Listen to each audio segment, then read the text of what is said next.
اسلامی دنیا کی واحد ایٹمی طاقت اور دنیا کی واحد یہودی ریاست اسرائیل، اگر ان دونوں کے درمیان جنگ ہو جائے تو آخر فتح کس کی ہوگی؟ کون زیادہ طاقتور ہے؟ فوجی اور جنگی سازوسامان میں کس کا پلہ باری ہے؟ السلام علیکم ناظرین، میں ہوں شاہد شاہ۔ گلوبل ایکو ہب میں خوش آمدید۔ چینل پر نیو ہے تو سبسکرائب کرنا نہ بھولیے گا۔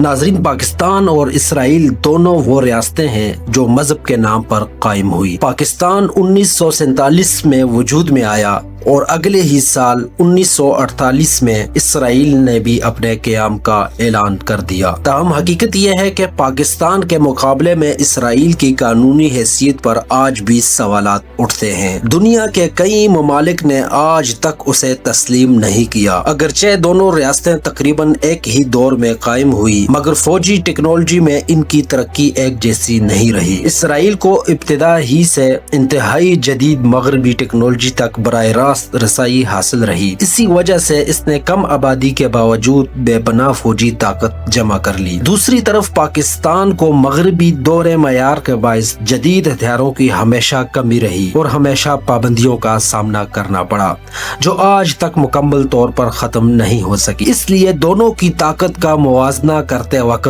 اس فرق کو ذہن میں رکھنا ضروری ہوگا۔ اگر قدرتی طاقت یعنی رقبے اور آبادی کو دیکھیں تو پاکستان اور اسرائیل کا کوئی مقابلہ ہی نہیں بنتا۔ پاکستان کا رقبہ آزاد کشمیر اور گلگت بلتستان سمیت 8,81,913 مربع کلومیٹر ہے۔ اس کے مقابلے میں اسرائیل کا اصل رقبہ صرف 20,770 مربع کلومیٹر ہے۔ اگر اس میں غزہ، ویسٹ بینک اور گولان کی پہاڑیاں بھی شامل کر دی جائیں تب بھی اسرائیل کا کل رقبہ صرف 27,990 مربع کلومیٹر بنتا ہے۔ یعنی رقبے کے لحاظ سے پاکستان اسرائیل سے 31.5 گنا بڑا ملک ہے۔ رقبہ بڑا ہو تو ظاہر ہے آبادی اور وسائل بھی زیادہ ہوں گے۔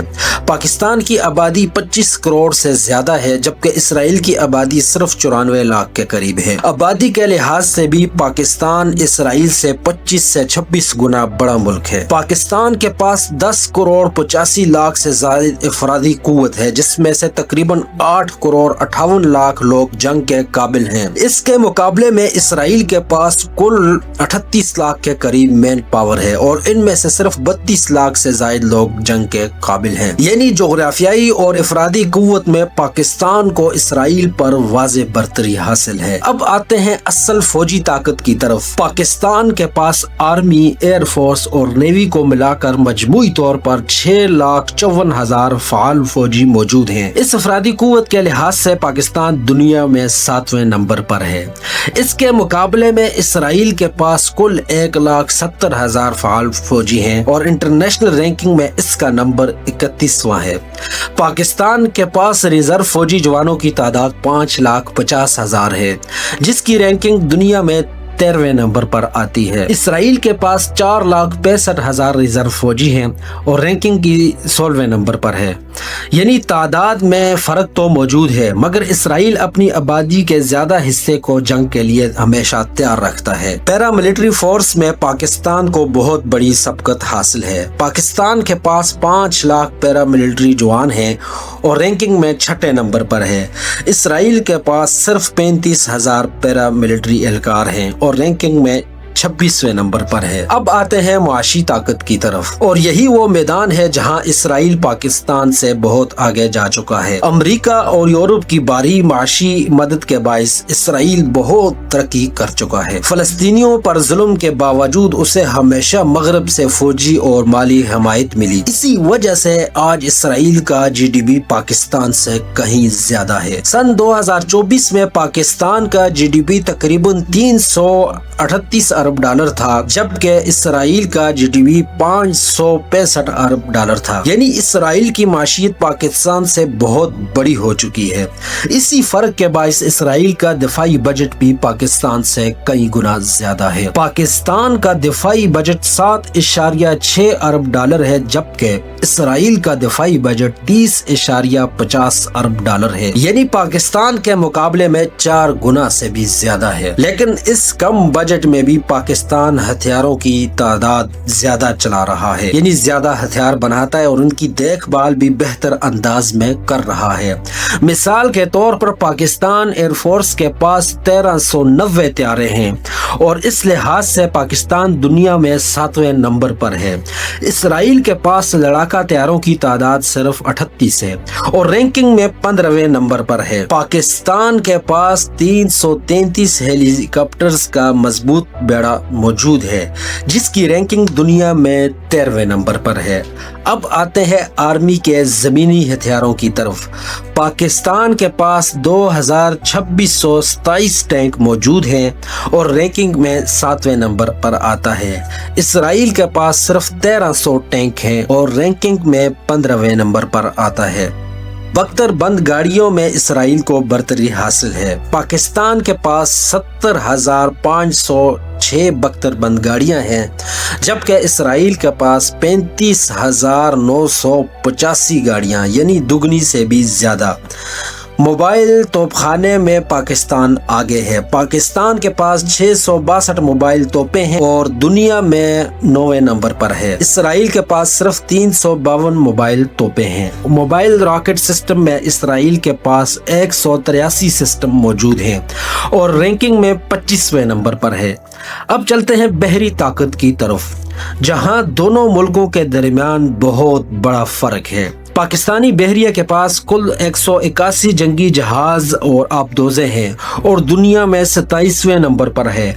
इसराइली नेवी के पास सिर्फ 45 जंगी जहाज और आबदोज़ें हैं और रैंकिंग में 45वें नंबर पर है। दोनों ममालिक के पास ना तो एयरक्राफ्ट की कैरियर है और ना ही हेली कैरियर है, जिसका मतलब है कि दोनों नेवी सिर्फ अपनी समुद्री हदूद में ऑपरेट कर सकती हैं।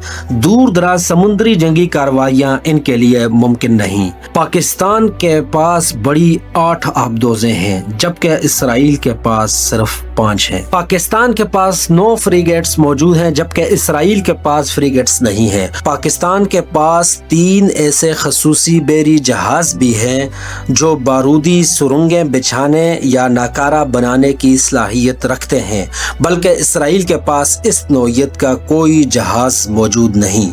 अब आते हैं एक अहम नुक्ते की तरफ। ये सारा मुआवजा सिर्फ तादाद की बुनियाद पर किया गया है, टेक्नोलॉजी को शामिल नहीं किया गया। अगर टेक्नोलॉजी की बात की जाए तो इसराइल को अमेरिका की तरफ से जदीद तरीन F-35, F-15, F-16 मिलते रहते हैं। इसके पास जदीद बम, मिसाइल और रेडार्स की कमी नहीं। अगर बात की जाए एटमी हथियारों की तो पाकिस्तान के पास 200 के लगभग एटम बम है और इसराइल के पास 90 के करीब एटम बम है और दीगर जदीद एटमी मिसाइल भी पाकिस्तान के पास इसराइल से कहीं ज्यादा है। अगर जदीद टेक्नोलॉजी वाले हथियार देखें तो इसमें इसराइल पाकिस्तान से काफी आगे है। मगर एक बात काबिल जिक्र ये भी है कि हालिया दिनों में जब पाकिस्तान इंडिया की जंग हुई तो उसमें ऑपरेशन बुनियानो मरसूस में जो तारीखी कामयाबी पाकिस्तान को मिली और पाकिस्तान की फतह हुई, तो इसमें एक बड़ा किरदार पाकिस्तानी नौजवानों का इंडियन रेडार को हैक करना भी था, जिसका मतलब यह है कि टेक्नोलॉजी में भी अब पाकिस्तान किसी से पीछे नहीं रहा, जो कि अपने बलबूते पे इस जदीद टेक्नोलॉजी की दुनिया में आगे कदम रख चुका है। लेकिन यहाँ भी एक अहम हकीकत है कि इसराइल की पूरी फौजी ताकत मगरबी इमदाद के सहारे खड़ी है। वो अमेरिका की मदद किए बगैर कुछ नहीं कर सकता, जबकि पाकिस्तान ने अपनी ज्यादातर ताकत अपने जोरे बाजू पर खड़ी की है। पाबंदियों के बावजूद पाकिस्तान बहुत से हथियार खुद बना रहा है और आहिस्ता आहिस्ता खुद कफालत की तरफ बढ़ रहा है। अब आखिर में असल सवाल, अगर पाकिस्तान और इसराइल के दरमियान जंग हो जाए तो जीत किसकी होगी? इसका जवाब आसान नहीं, क्योंकि दोनों मुल्कों के दरमियान फासला बहुत ज्यादा है, सरहदें मुश्तरक नहीं। अगर जंग होती भी है तो कामयाबी का दारोमदार इस बात पर होगा कि मैदान जंग कहाँ है, किस के सप्लाई रास्ते करीब हैं और किस फौज का मोराल ज्यादा बुलंद है। इसराइल के पास टेक्नोलॉजी है लेकिन पाकिस्तान के पास जज्बा है, और आम तौर पर फैसला कुन लम्हे में जीत जज्बे की ही होती है, क्योंकि पाकिस्तानी नौजवान और पाकिस्तानी आवाम हमेशा दुश्मन के आगे जब भी जंग की कोई सिचुएशन बनती है तो एक हो जाते हैं और दुश्मन के आगे सीसा पलाई हुई दीवार बन जाते हैं, क्योंकि पाकिस्तान के लिए जंग करना एक जिहाद है और जाहिर है पाकिस्तान इस्लाम के नाम पर बना था और इस्लाम में जिहाद की बहुत बड़ी फजीलत है। तो इसलिए काफिरों के खिलाफ हर मुसलमान अपनी शहादत के लिए और शहादत का रुतबा पाने के लिए आखिरी हद तक जाता है। तो इसराइल कभी भी ये गलती नहीं करेगा पाकिस्तान के साथ टक्कर लेने की। अगर उसने टक्कर ली भी तो जिंदगी भर पछताएगा। वीडियो पसंद आई हो तो कमेंट्स में जरूर बताइएगा और वीडियो को लाइक कीजिएगा और चैनल को सब्सक्राइब करना ना भूलिएगा। इजाजत दीजिए, मिलते हैं फिर नेक्स्ट वीडियो में। अल्लाह हाफिज।